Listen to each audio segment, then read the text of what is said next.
ఉన్నవారి కంటే లేని వారికే సంతానం విలువ ఎక్కువగా తెలుస్తుందని అంటూ ఉంటారు. కొంతమందికి పలు అనారోగ్య సమస్యల వల్ల పిల్లలు పుట్టక చాలా మంది ఇబ్బందులు పడుతూ ఉంటారు. మనోవేదనకు గురవుతూ ఉంటారు. ఇంకొంతమంది అన్ని బాగున్నా పిల్లలు కనడాన్ని నిర్లక్ష్యం చేస్తూ ఉంటారని అంటూ ఉంటారు. ప్రస్తుతం దక్షిణ కొరియాలో జనాలు ఇలానే ఆలోచిస్తున్నారట.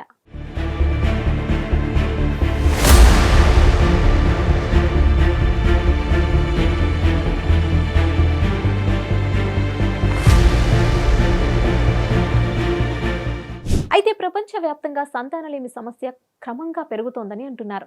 ప్రధానంగా యూరప్, అమెరికా వంటి దేశాల్లో ఈ సమస్య అధికంగా ఉంది. ప్రస్తుతం యూరోపియన్ దేశాలతో పాటు పలు ఆసియా దేశాల్లో సంతానోత్పత్తి తక్కువగా ఉండటంతో ఆయా దేశాలు ఆందోళన వ్యక్తం చేస్తున్నాయి. ఈ విషయంలో సౌత్ కొరియా పరిస్థితి చాలా అధ్వాన్నంగా ఉందని తెలుస్తోంది. అందులో భాగంగానే సౌత్ కొరియాలో అత్యల్ప ఇన్ఫెర్టిలిటీ రేట్ 0.78% ఉంది. ఈ ఇన్ఫెర్టిలిటీ రేట్ 2025 నాటికి మరింత తగ్గే అవకాశం ఉందని పలు అధ్యయనాలు చెబుతున్నాయని చెప్తున్నారు. దీంతో జనాలను పెంచేందుకు సౌత్ కొరియా సర్కార్ సరికొత్త ప్రయత్నాలు చేస్తోంది. ఇందులో భాగంగా సంబంధిత మంత్రిత్వ శాఖ దంపతులకు భారీ ఆర్థిక సాయాన్ని ప్రకటించింది.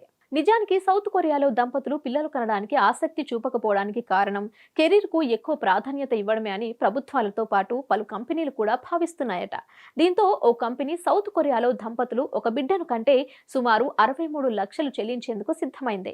ఇందులో భాగంగా సియోల్కు చెందిన బియోంగ్ గ్రూప్ కంపెనీ బిడ్డ పుడితే డబ్బులిస్తామని తెలిపింది. ఈ నేపథ్యంలో డబ్బును నగదు లేదా గృహాల రూపంలో తీసుకువచ్చని కంపెనీ వివరించింది.